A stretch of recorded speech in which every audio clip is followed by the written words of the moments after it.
So it's Dallas week. The Eagles at 6-2 getting ready to destroy the Dallas Cowboys. We'll hear more on that tomorrow. But in the meantime, we have a few things to discuss as Saquon Barkley reveals what the NFL did to him after his historic, remarkable play the other night. Also, the Eagles have a no-brainer decision to make, and they need to execute immediately before things could potentially move on. And could one Eagles rookie have more playing time in the next couple of games?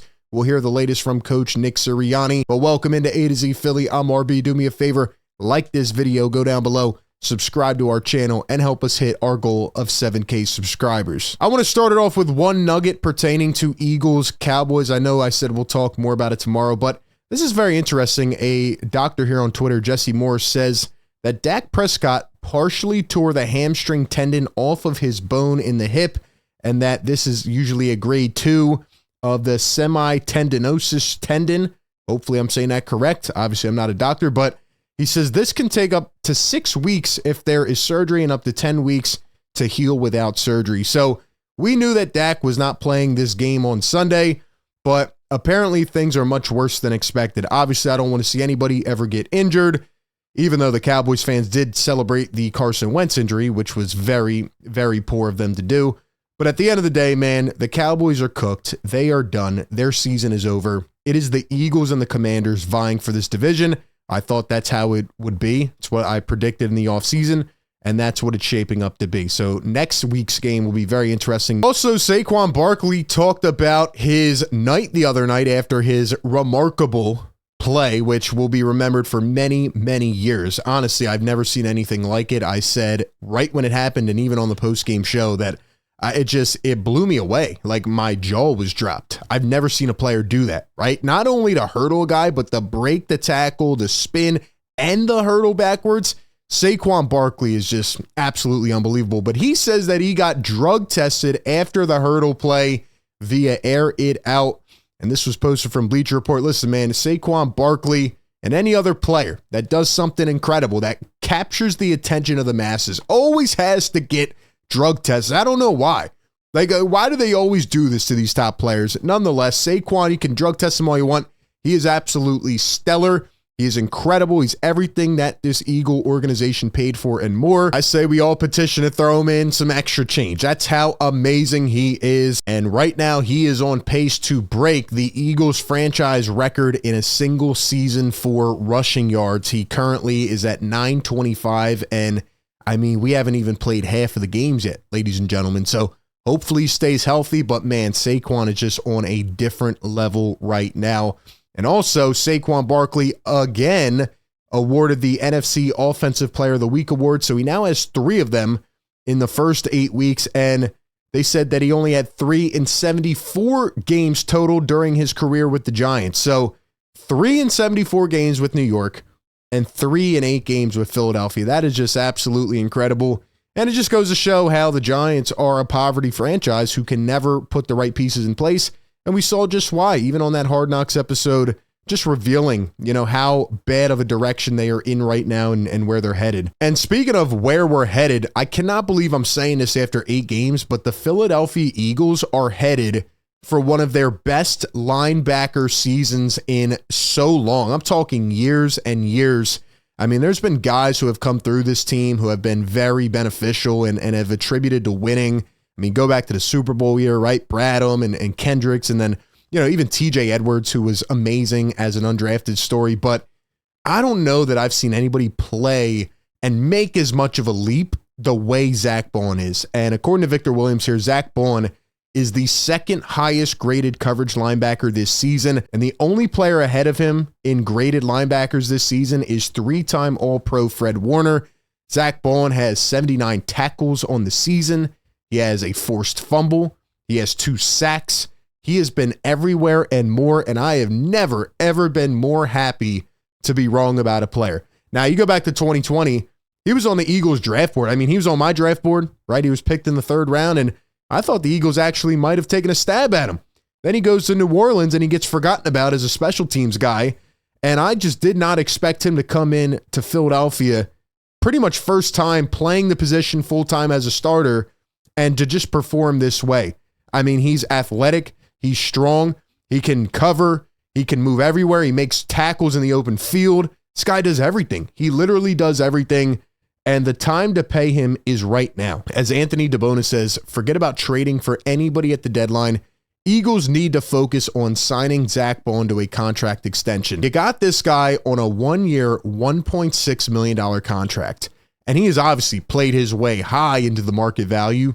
But if you let these games continue to go on one by one and he keeps playing the way that he is, right? He started off on a bang, then he was hurt a couple weeks, but still hasn't really had like a bad game that I can think of.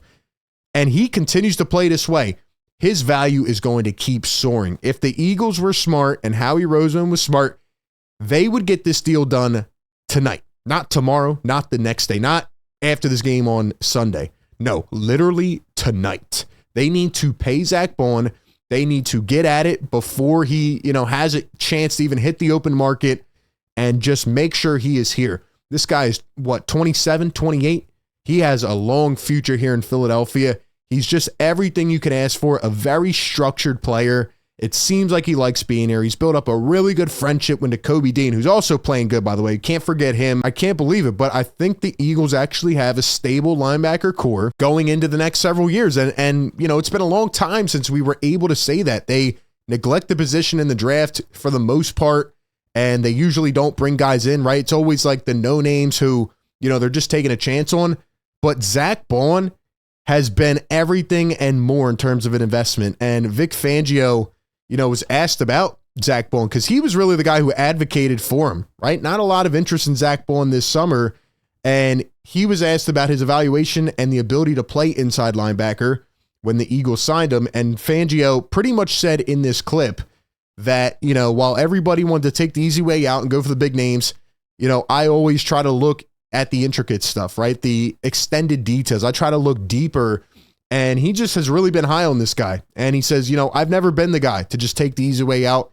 So he knew Zack Baun was a player. Credit to Vic Fangio. He's done a wonderful job in the last 4 games, but overall, just being able to spot talent like that is huge. He advocated, he got him here, and man, the Eagles are getting bang for their buck. And honestly, I think Zack Baun has a chance to have a really solid career here in Philly. He doesn't feel like a guy who's just going to die off after one wonder year. And one other guy that we hope has a huge, long, extended career here in Philadelphia is the rookie Jaylx Hunt. And he hasn't been on the field much this season, but he started to get in there a little bit in the last couple of weeks. I believe he had his first sack against the Giants. And Nick Sirianni was asked about Jaylx Hunt and about that defensive front in his last press conference, and he says that Jaylx Hunt has been very impressive in practice and could earn more of a role. Here's a guy you draft in the 3rd round.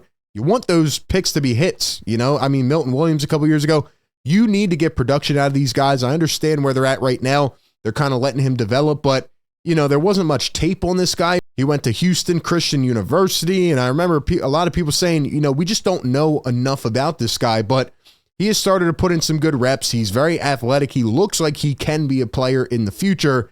And something still doesn't really, sit right with me. It doesn't add up entirely about Bryce Huff, right? They said he had a hand injury and he hurt it last game. And, that's why he didn't play a lot of snaps. And I almost thought they were trying to trade him at the deadline. Maybe they were. But now Nick Sirianni says that Bryce Huff is, quote, still in the mix with the other pass rushers. Eagles will continue to rotate. He also said Jaylx Hunt has impressed and could soon earn a role as well. So, I still think the Eagles missed an opportunity at the deadline. They should have went out and got another edge rusher. But if a guy like Jaylx Hunt can step up and be that guy, then maybe they don't need to. Maybe that's what they are banking on right now. And you look at some of these other guys like Nolan Smith, who's starting to play a lot better. Obviously, you have Jordan Davis and Jalen Carter in the middle. Brandon Graham still out there putting in some useful reps. Josh Sweat has been on an absolute tear. I would love to see Jaylx Hunt get some more of these reps, especially late in games, even if you're winning, blowing a team out. Why not let him play? I just am still a little concerned on Bryce Huff when they say he's in the mix. Like, you are the $17 million guy. You're getting paid big bucks. You can't just be in the mix. You need to emerge as the forefront. You need to be the leader and be the guy. We haven't seen that yet. Yes, he's been playing better, but they need him to be the guy if this defense wants to go far into the playoffs and really make a statement in some of these games. Give me all your thoughts down below. As always, Appreciate everybody for tapping in. Be sure to like, comment, and subscribe. That being said, I'll catch you on the next one. Also, real quick, let's go ahead and give a shout out to our sponsor of today's video. It is the great BetMGM. Enjoy all your favorite sports like never before at BetMGM. Sign up using our code ATOZPA and get up to $1,000 back in bonus bets if you do not win your first bet. When you register with BetMGM, you'll get instant access to parlays, live bets, player props, and daily boosted odds specials. And with BetMGM at your fingertips, every play and every game matter more than ever. So sign up today with the bonus code ATOZPA and get up to $1,000 back in bonus bets if you do not win your first bet. Brought to you by BetMGM, the sportsbook born in Vegas. Download the app today. Please gamble responsibly.